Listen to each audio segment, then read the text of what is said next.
I bid you all good morning, good evening, and good night, wherever you're watching this transmission. It is I, Mike Martins. Guys, thanks for joining me. And don't forget to subscribe, be part of the channel, call in on our live shows, be part of the live discussion, and comment below on this one, because I'm looking forward to reading your comments. I always read your comments. And guys, what does it take to be in the top 1%? How much do you need? Well, today we're going to be looking at Canada, because we actually got some decent numbers we could work with. We got some decent numbers for Canadians. So if you're in Australia, New Zealand, United States, UK, watch this. It doesn't matter. See how the pie is shared, how the differentiation of this pie, how it's pieced out. Because you know what? According to this headline from Better Dwelling, it doesn't seem, it's a lot worse than what we thought. How much of a bigger piece of the pie do the super rich actually have? Well, let's look at this. According to Better Dwelling, Canada's super rich actually own a bigger share of wealth than previously thought.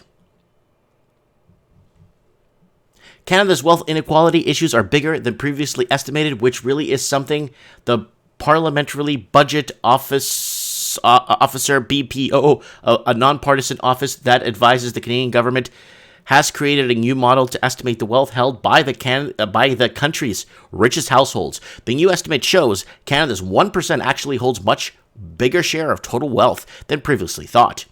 On the flip side of that statistic, it means that the share held by the bottom 80% of the population was overestimated. Bottom 80%. Okay, so here it is. It goes into the model, explaining the model, but here it is. Canada's richest families have more wealth than previously thought. The new model suggests Canada's super rich own a much bigger share of wealth than thought. The top 1% of households were previously estimated to hold 13.7% of the wealth in Canada. Under the new model, that number rises to 25.6% of the total wealth. The 0.01 alone saw their estimated share jump from 0.4 to 5.6% of wealth. 0.4 to 5.6. Wow. So the estimations that they had were completely false and inaccurate. That's why people can't afford to pay basic rent. Everything's gotten so expensive. Everything's got so overinflated.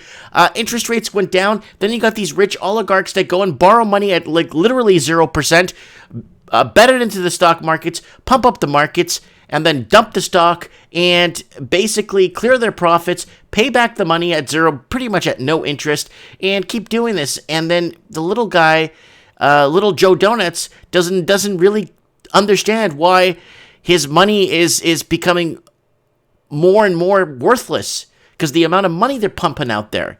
And of course, the rich up here, they need to increase. Their estimates and all the wealth needs to jump because the money's becoming less and less valuable, so they need more of it to sustain that level of wealth, right? So here it is, guys. Look at this model here. Watch this. I just want to show you guys one thing. Let me open this up a little bit more. Watch this. There's the top 0.01%. Top 0.01%. Right there. Okay? Okay? They're the 0.01%. Their SFS, PMF, whatever that file is, at 0.4, right? And the bottom 40% of that SFS PUMF is 2.3. The top 0.01% is not close, but close enough to the... So, okay, now let's take the top 1% at 3.1. Obviously, the top 1%... I'm sorry! The top 0.1%. So we're not talking about the 0.01%. 0.1% have the exact same amount of, have more wealth than the bottom 40%. Holy crows. So look at that. Now, top 0.5%, we're not even at that 1% mark. We're not even at the 1%. So the 0.5%, look at that, guys, 9.2. And that's it. So that wipes out the bottom 40% and a majority of the middle 40%. So that's the middle class disappearing right here on this graph. So then you go to the 1% that everybody talks about, and the famous 1%.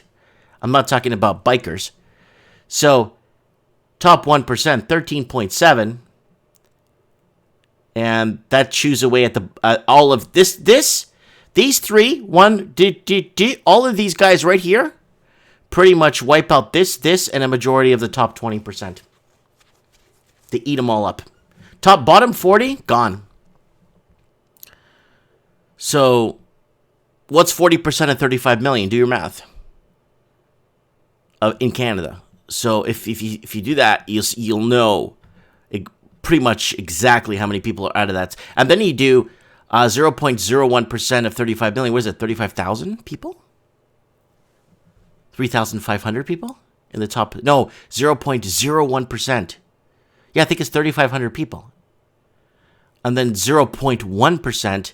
35. No, 10% would be 30. I don't know. I'm completely out of it for the math today. Today's Father's Day, so pretty much out of it. Been playing with the kids all day. Okay, so there it is, guys. Wow. So let's keep going. Now let's get to your answer.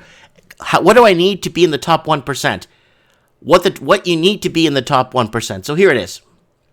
So let's read this part right here real quick. Naturally, the redistribution of the pie means someone's share of the wealth was overestimated. Can you guess who? The middle 40% of households were previously estimated to have 30.5% of the wealth in Canada. That dropped to 25.3%. That's the disappearing class in Canada. The Houdini disappearing class. Under the newest model, the bottom 40% went from 2.3 to just 1.2% of wealth. In other words, 80% of families hold a little over a quarter of the wealth in Canada. 80%. That's a lot. That's a lot of people living like at the poverty line, pretty much is what it is. Especially how expensive things are. Okay, you need over this is what you need. To be in Canada's 1%, you need $6.1 million to be in Canada's 1%. Now, is that assets, $6.1 million in asset, or is that 6.1% liquid? Is that liquid cash? Is that cash?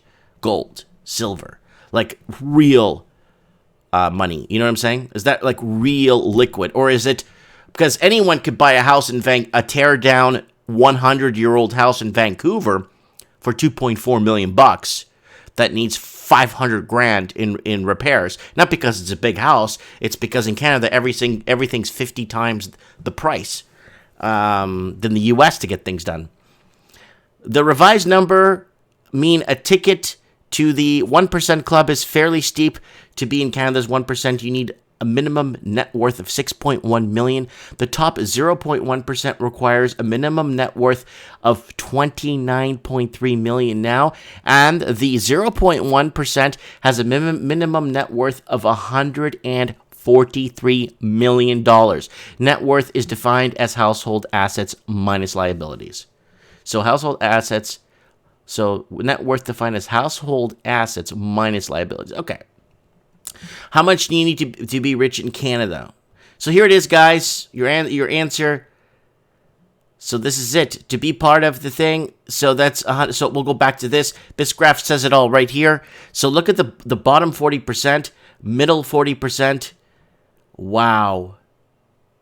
Top 20% actually now has been adjusted in this one because the numbers that we were given originally by StatsCan or whoever those guys were originally weren't really telling the truth. So here it is. To be in Canada's 1%, you need $6.1 million. And then to be the top of the 0.1%, $29.3 million, and 0.01%, $143 million. The vast majority of people across Canada actually fit the lower 80% of households. The middle 40% of households have a net worth between $100,000 and $1 million. Below $100,000 and your household net worth is in the bottom 40% of households. Just just used all your cash to make 5% down payment on a $1 million home, you're in the bottom 40% of wealth.